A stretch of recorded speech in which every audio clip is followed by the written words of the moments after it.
देखिए, कुछ लोग पूरी जिंदगी मेहनत करके पैसा कमाते हैं बट वो कभी भी अमीर बन ही नहीं पाते। लेकिन कुछ लोग ऐसे भी होते हैं जो कम एज में स्टार्ट करके अमीर भी बनते हैं एंड वो अपनी लाइफ को पूरी तरीके से एंजॉय करते हैं ना। इसका रीजन क्या हो सकता है, क्या आपने कभी सोचा? चलिए मैं आपको बताता हूँ। अब यहाँ पर ना हम एक कहानी लेते हैं और ये कहानी दो दोस्तों की है जिसमें एक का नाम सैम है और दूसरे का नाम जॉन। दोस्तों, सैम महीने का लाखों रुपए तक कमाता है। एक्चुअली वो एक एम्प्लॉय है और प्राइवेट फर्म में काम करता है। दोस्तों, भले उसकी सैलरी लाखों में है बट उसकी EMI, लोन्स, बाकी के एक्सपेंस को काट देना देन उसके पास बेहद कम पैसे बचते हैं। वो डेली ऑफिस जाता है, वहाँ अपनी वर्क पूरे करता है एंड घर आकर खाना खाकर सो जाता है। इवन वो वीकेंड को अच्छे से एंजॉय भी नहीं कर पाता। अब ऐसे ना वो अंत तक काम करते ही रहेगा। भले ही उसकी इनकम बढ़ेगा लेकिन एक्सपेंस वो और तेजी से बढ़ेगा। दोस्तों, इस तरह सैम कभी भी फाइनेंशियल फ्रीडम अचीव नहीं कर सकता और ना ही कभी अमीर बन सकता है। वहीं पर दूसरी तरफ उसका दोस्त जॉन है जिसे कॉपी राइटिंग की स्किल आती है। वो कॉपी राइटिंग से महीने के 5 से 8 लाख तक कमाता है बट वो इन पैसों को खर्च नहीं करता। उसके पास ना अलग अलग 2 से 3 असेट्स हैं जिससे उसको महीने के 60,000 तक की अर्निंग होती है। एंड दोस्तों, जॉन अपने जॉब छोड़ भी देना बट फिर भी उसे ये अर्निंग होते रहेगा।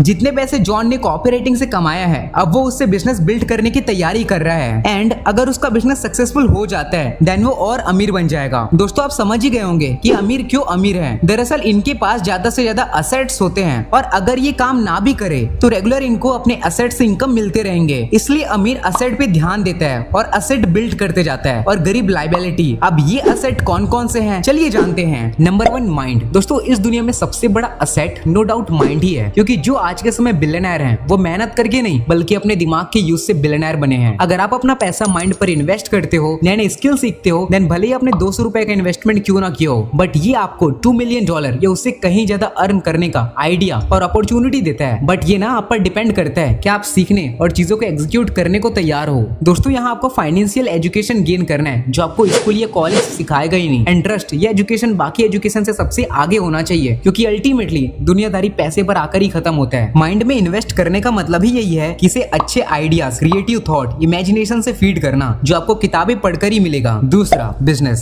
दोस्तों, आज जितने भी बड़े बिलियनर हैं जैसे कि टाटा, महिंद्रा, अंबानी, अडानी, ये ना बिजनेस करके ही आज अमीर हैं। अब यहाँ पर आप कह सकते हो कि यार बिजनेस में तो रिस्क है, बेहद पैसा लगाना होता है और अगर रिजल्ट नहीं मिला देन क्या। बट दोस्तों, इस दुनिया में 90% बिलियनर सेल्फ मेड बिलियनर हैं जिन्होंने रिस्क लिया। उन्हें ना अपने आइडिया और एग्जीक्यूशन पर पूरा बिलीव था एंड वो खुद का आज कुछ बड़ा कर सके। आज के समय में बिजनेस करना उतना टफ नहीं है क्योंकि अगर आपके पास लोगों के बर्निंग प्रॉब्लम को सॉल्व करने जैसा अच्छा आइडिया है एंड आपने इस पर काम किया देन प्राइवेट इन्वेस्टर से लेकर एंजल इन्वेस्टर तक वो आपके बिजनेस में पैसा लुटाने को तैयार हैं। इनसे आपको काफी कुछ जानने और सीखने को भी मिलेगा एंड अगर आप फेल भी हो जाते हो देन उतना ही लॉस होगा जितना आपने इस पर पैसा लगाया हो। देखिए, ओयो के फाउंडर रितेश अग्रवाल जो खुद आज एक बिलियनर हैं, उन्होंने ओयो खुद के पैसों से नहीं बल्कि बहुत से इन्वेस्टर के पैसों से खड़ा किया है। तीसरा, अगर आप खुद का बिजनेस स्टार्ट नहीं करना चाहते देन आप स्टॉक्स के थ्रू बिजनेस में इन्वेस्ट कर सकते हो, वो भी स्टॉक मार्केट इन्वेस्टर बनकर। दोस्तों, वॉरेन बफेट जो खुद आज एक मल्टी बिलियनर हैं, इन्होंने स्टॉक मार्केट के थ्रू अलग अलग बिजनेसेस में इन्वेस्ट किया है एंड वो आज उन कंपनी के बहुत से शेयर ओन करते हैं। देखिए, अगर आपको पोटेंशियल इन्वेस्टर बनना है देन आपको इसे अच्छे तरीके से सीखना होगा, कंपनीज के इंट्रिंसिक फैक्टर को समझना होगा एंड सोच समझ करके ही आपको इन्वेस्ट करना चाहिए। दोस्तों, अगर आप स्टॉक मार्केट को डीपली समझ लेते हो देन वाकई ये आपके लिए बहुत ही बड़ा असेट साबित होगा। चौथा, इक्विटी फंड। दोस्तों, यहाँ आपको रेडीमेड स्टॉक का पोर्टफोलियो मिलता है जिसमें लॉन्ग टर्म में लॉस के चांसेस बेहद कम होते हैं एंड अगर आप कंफ्यूज हो कि आपको कौन सा म्यूचुअल फंड चूज करना चाहिए देन सिंपली आप इंडिया की इकोनॉमी में इन्वेस्ट कर सकते हो जैसे कि सेंसेक्स और निफ्टी। इसमें ना आप छोटे से अमाउंट से भी इन्वेस्टमेंट स्टार्ट कर सकते हो जहाँ आपको SIP का जादू देखने को मिलेगा। पांचवा,